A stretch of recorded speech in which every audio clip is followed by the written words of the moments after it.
An excavator parked in the middle of the lane, an entire house rolling down a two-lane road, a cyclist squeezed onto a rain-soaked shoulder while a cop watches from the grass, 6 real dashcam cases, 6 verdicts, and you're the jury. Court is now in session.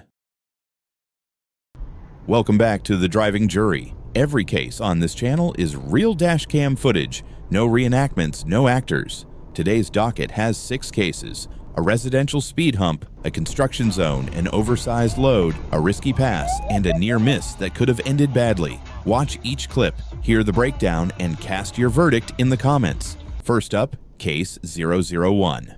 Members of the jury, case number 1. Is this driver breaking the law or breaking their car?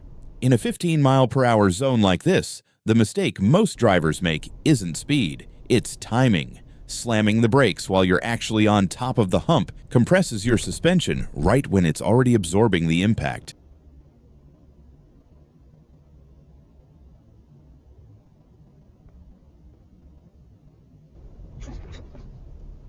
That's how you get a cracked bushing or a blown strut over time. Brake before the hump, let off, and let the suspension do its job going over. This driver gets it right. Brakes early, releases before the hump, keeps a smooth line through the stretch. Not flashy, but it's the kind of driving that keeps your car and your neighbor's mailboxes intact. So, verdict. Did this driver handle the neighborhood like a pro, or were they still riding the brakes too hard? Drop your verdict below.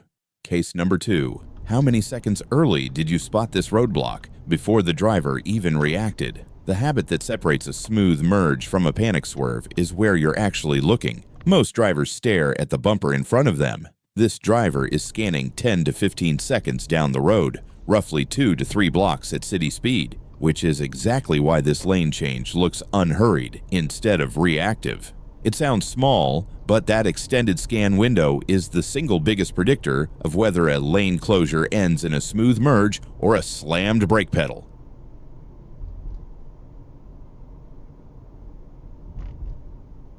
Did this driver spot the hazard early or just get lucky? You be the jury.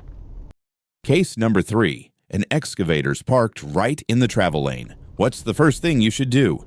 Watch the speed readout, 19 down to 8, as this driver approaches the work zone. That's the right call. Equipment operators have massive blind spots. In a lot of cases, they genuinely can't see a car passing on their flank. And crew on foot can step backward into your lane without warning because their attention is on the machine, not traffic. This driver drops speed early and holds a wide lateral gap past the excavator and the crew, exactly the combination you want in an active work zone. Most work zone injuries happen because a driver doesn't reduce speed until they're already on top of the hazard. Did this driver give the crew enough space, or would you have come to a complete stop? Cast your verdict. Case number 4. Spot the hazard before it passes. This one's a first for the docket. That's not a shed on a trailer. That's a full single-story house, and it's taking up nearly the entire opposing lane. Wide loads like this drift closer to the center line than you'd expect, especially off a dead straight stretch, so overhangs and mirrors can extend further into your lane than they look.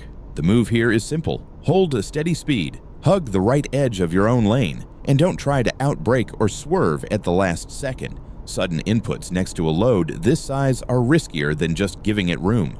Did this driver handle passing the load like a pro, or get closer than they should have? Verdict's yours. Members of the jury, bring order to the court. We're looking at case number 5. Watch this driver aggressively accelerate on the right to overtake a cluster of traffic.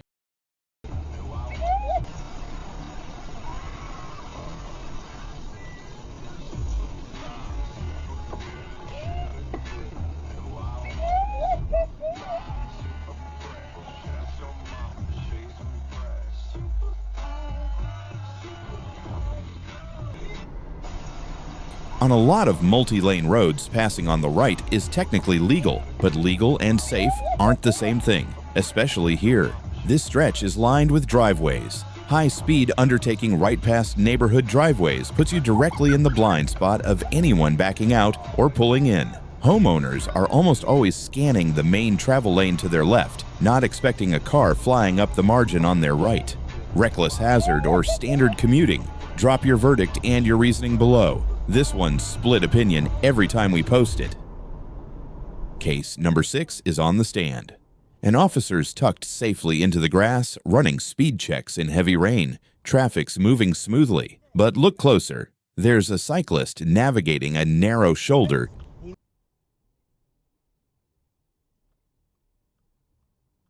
just past the cruiser. This is target fixation. The second most drivers spot flashing lights, their eyes lock onto the police car. It's almost involuntary. In low visibility rain, with attention pulled toward the cruiser, a cyclist on a shoulder that narrow can get missed entirely, and there's zero buffer if a driver drifts even slightly. High-risk commute or standard sharing of the road? Drop your verdict in the comments.